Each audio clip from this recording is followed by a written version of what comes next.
So over to all of you, and maybe Ashokji, we can start with you. So 5-7 minutes of listening, and then we will open up for the people. Thanks. Good afternoon. I hope everybody is awake after lunch. My name is Ashok Chadda, and I work for Central Square Foundation. Some of you must have heard of Central Square Foundation, and for those who haven't, it's a pretty confusing chart. We do a lot of things, okay, and we work primarily or only in children's education in schools and focused only in government schools and low-income schools. Okay, and over the last 7 years, we worked on multiple issue areas. EdTech for students, for teachers, okay, assessments and governance, worked with the government, early childhood education, and our engagements have been in the form of grant making. We have supported social entrepreneurs, 40 organizations we have supported. We've done research in the ecosystem, and we worked with the government. Now, when we talk about measurement, okay, somebody might ask me, and we asked ourselves, what is the common thread that connects our work, and what is the work we should take up, and the work we shouldn't take up? So as an org, the common thread that connects all these things, and we seriously evaluate and debate in everything that we do, is essentially, okay, that does it impact, okay, student outcome, okay? Do students in the schools that we target learn better? So any of our programs, whether it's grant making, research, or government engagement, have to have that common thread. There has to be a learning outcome which is positive for the student, and we have to be able to measure it. We have, for all our programs, we have an approach, okay, within CSF for measuring and evaluation, okay? And the approach is different for each different grantee, each different program, but eventually the connecting thread is the common thread of student evaluation. But we call our approach fit for purpose because some of the orgs we fund are effectively startups. So the fit for purpose approach is based on maturity, capability, complexity, and the nature of partner and partnership. So, I mean, if you're going to partner with the government, okay, it's probably going to be most complex, and even the arrangement, how you work with them will be much more complex than if you do it with the startup. Okay, so we have kept, okay, M&E as a critical function within CSF, and it helps our work streams align with our overall visions and goals. And we are pretty rigorous about it, and we have developed this over the last 6 or 7 years. Now this chart, I'm going to show you 2 or 3 charts and talk through them and give you examples because otherwise they're pretty dry. Okay, when you look at our early stage grant making, okay, the typical challenges faced by early stage grant making are, essentially lack of capability to evaluate a program, okay, and program iteration goals are not necessarily baked in. So when we work with an early stage grant, okay, we assess and evaluate, okay, the organization's state of development, okay, and we put in metrics and structures, okay, to measure, okay, the theory of change which is being proposed, okay, to see if the theory of change matches what we do, okay, and we put in a M&E framework, okay, around that to measure the first few iterations in terms of how we do this, okay, and then we put a cadence to doing this with all our grantees. We have regular touch points, we have monthly reviews, okay, we have biennial reviews with the leadership and advisors, okay, and handhold, okay, the organization to a pathway of success, okay, handhold it through iterations, okay, and in some cases it doesn't end up in success, but in most cases it does. So if we look at it a little more in terms of detail, and I'll give you some examples of organizations which we have done it, okay, is effectively when we look at, the framework.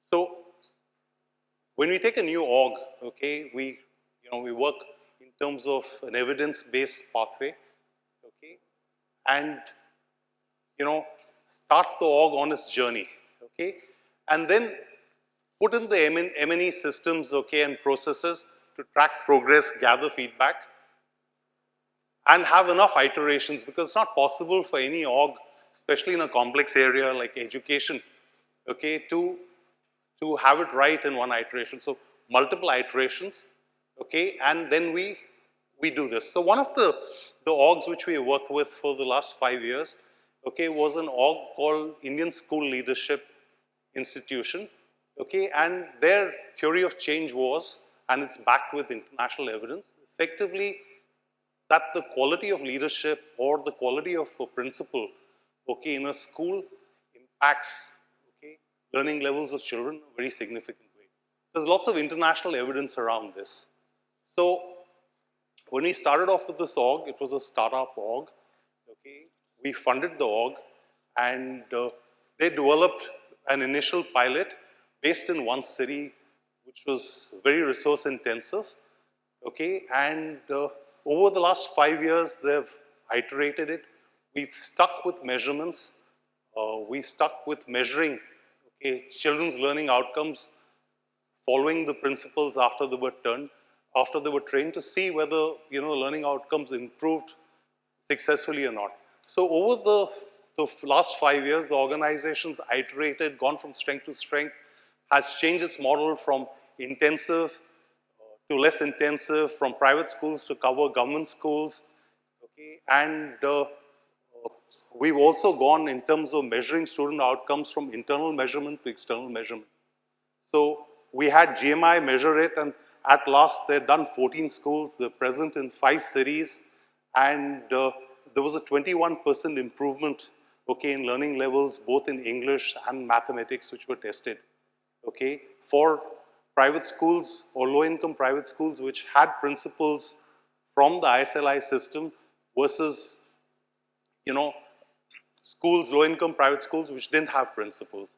So it was a theory of change which worked, which was iterated, and M&E systems put in place. The org is data-driven, okay, it's been internalized, and the cadence is very strong. The data is generated, and now they're on the pathway to see, okay, if they can reduce the intensity and the cost and increase reach, okay, primarily by seeing if they can, build an app, they can build MOOCs and integrate MOOCs instead of physical classes, take it to other cities.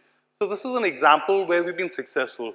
The examples, okay, where we are not successful, repeat iterations don't throw up consistent results. And, you go from internal measurement to external measurement, because external measurement typically is a lot better, has more credibility, less emotion, but it costs a fair amount. So, I mean, if you have an org which you seed fund for 40 or 50 lakhs, it's really hard to do external measurement.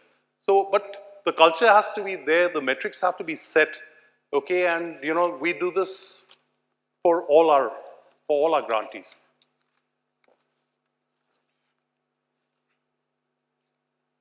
Now, working with the government is another thing we do. And we take M&E seriously, working with the government, but frankly, the government is different than working with not-for-profit companies or not-for-profit organizations which are more independent, much more flexible. So, we work with the government both in the central and state level. Okay, and effectively, if you look at this chart, okay, we've worked with the government to basically identify and analyze relevant data, support in better data collection, okay, and define metrics of progress. Okay, agenda setting, okay, helping to select the right metrics is important. And how you deal with data with the government is also a challenge. The differences are very fundamental. Okay, typically when you gather data in a non-government org, you look at the data and you analyze the data. Okay, in government orgs, there's lots of data. Okay, but data quality is an issue. Okay, the capacity to analyze the data is an issue. Okay, and sometimes the data is affected due to perceptions, or is sometimes, I won't use the word, is sometimes influenced, I think is a better word, because a lot of data, okay, the use cases are either budget increases or incentives, which we believe is not a good case for data. So I'll give you a couple of examples which kind of bring the differences of. Sorry, Ashok, we'll have to make it small. It's already 3 minutes up. Okay, sure. So just give you one case, okay, of where we take a government example, okay, and work you through, you know, what has happened. The quick thing is that the government needs a lot more patience, a lot more time to deal with, but they're in a hurry, okay, despite all this. So we're working with lots of states which, you know, are willing to follow our iteration process. So we're working with a large state where effectively, okay, we are driving a program for foundational learning, okay, in the state, where we are really, the intervention areas are pedagogy, system reform, and salience, okay, and we are piloting it in 2 districts, 2 whole districts, and the intent is to roll out in the state. Now, our initial response, I think this is probably the biggest program that we are doing, and our biggest challenge is to get the government to slow down, okay, to say, hey, you know, we got to learn through iteration, we need to measure the data needs to be clean, there needs to be a cadence, and the result will only be good if you follow the process. Otherwise, you know, I mean, we can get ahead of ourselves and we can be in trouble. So effectively, I just conclude, okay, we use M&E, okay, as a tool for learning and improvement, not as a tool for accountability. As I mentioned, the government often uses M&E as a tool for accountability. And when you do that, you know, people are inclined not to give honest responses with honest data. Okay, M&E approach should be fit for purpose. It's got to be flexible. Okay, so effectively, you also have to build the mindset around data and M&E. Okay, and in the case of government, working jointly in improving data analysis and providing feedback on program delivery is important. Okay, selecting the right metrics and data quality is also the key. Like in our case, the metrics, overall metrics eventually has to be, okay, learning outcome improvements. So effectively, this has been our journey. I think M&E is a thread which is very important to ensure delivery, standardized delivery and scale up in all social orgs. Okay, and I think it's an area sometimes which isn't given as much importance as it should. Thank you.